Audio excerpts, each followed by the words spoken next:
Mahesh sir சொன்னாருன்னு தானே என் அழகும் பொருளை எரிக்கி பார்த்தேன்னு சொன்னீங்க. இப்ப மகேஷ் சார் தான் எங்களை வேலைக்கும் வர சொல்லிருக்காரு.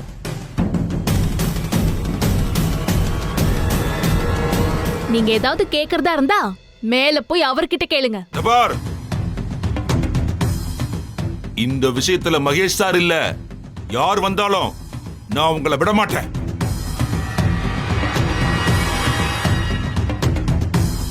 போங்க, வெளியில போங்க. முடியாது சார். முடியாதா?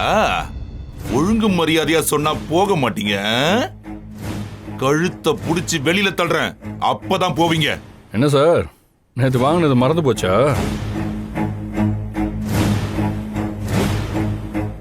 இல்ல பத்தலையா? டேய், என்ன திமிரா? நீங்க எப்படி வேணா எடுத்துக்கோங்க சார், அதை பத்தியெல்லாம் எனக்கு கவலையே இல்லை. ஆனா மேல மட்டும் கைய வச்சிங்க, இங்க நடக்கிறதே வேற.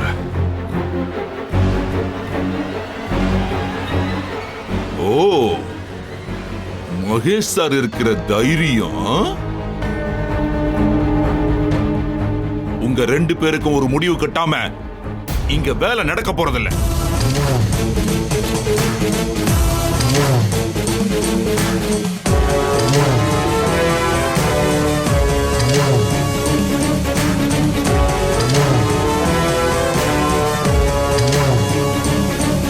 மித்ரா மேடம், நீங்களும் மகேஷ் சாரும் உடனடியா கீழே வரணும். இல்ல இன்னைக்கு ப்ரொடக்ஷன் நடக்காது.